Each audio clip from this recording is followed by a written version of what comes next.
Tsy hita sotra intsony ilay anarana hoe Diego Madio izay nafantarany maro azy teo aloha. Ny fananany commune ireo fiara mitsofoka any amin'ny quartier mangala fako sy manangona ireo fako eny amin'ny bazara no antony nampisy ny fahadiovana teo aloha.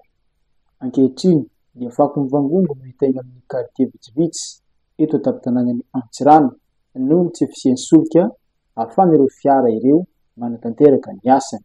Araka ny fagnazavana nataony ben'ny tanàna mpisolo-toerana Ramaroahatra Willy Hanitra sy Paul Bert Bekamis, directeur technique et relations extérieures.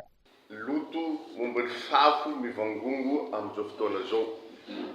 Tsy ino mahantony mampivangongo izy fa noho ny tsy fisian'ny carburant. Mampadio ny Diego carburant. Misy carburant mandeha ny camion jiaby, engin jiaby magnadio tanàna, mandeha ny ambulance, mandeha ny pompier.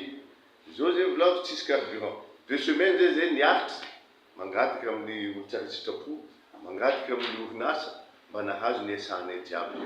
Zao tsisy. Tsy koa azo raha sary donc aria bazary kely ary mivangongo atra ary noho ny tsy fisian'ny carburant. Ary amin'ny tsena zao fa feno koa noho ny tsy fisian'ny carburant. Aty amin'ny Cité Martin feno noho ny tsy fisian'ny carburant. Ka zegny nahatonga ty point de presse kely ty zegny ny anty mba hampahafantarana ny vahoaka koa. So ataon'ny vahoaka hoe fa maire teo nandeha tsara nadio tanàna, maire zao tsy io monsieur retourné vers zahay teo zay ny vahoaka hoe fa zay zay mampaloto ny tanànan'ny Diego. Hetsika fa olo jiaby mahita fa Diego madio, Diego tsara. Izo nosona loto noho ny fako mivangongo amintsika hetika. Zay ataon'ny commune zegny efa tsy misy ny carburant iasana raha mitagna amin'ny 1er octobre. Fa noho ny fiaraha-miasa niaraka tamin'ny partenaire teto an-tanàna dia nagnamia fanosihana aloha dia zegny nafanay nagnatanteraka ny asa. Tena nandritran'ireny carburant nahazo ilay tamin'ny partenaire regny, les points sensibles fo zegny no nitandremanay tato amin'ny commune. Ny point sensible raiky voalohany zegny tao amin'ny tsena mitafo. Satria misy mpamafanay zegny mamafary dia olo magnary fako dia io zegny ny ramasina. Ny point sensible faharoe agny amin'ny bazary izay fivarotana amin'ny ry amiral Mio.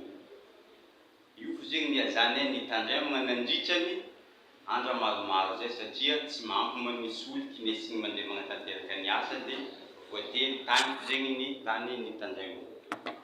Dia ialagnatsika amin'izay fa maro zegny le toerana tsy afaka ny fako. Izy fa mbola ny 1er juin teo, Cité Martin, 4 étages, place musique, place Joffre, ary ambanin'ny boulangerie chinois akaikin'ny centrale ary. Any zegny ny toerana tsy afaka fako.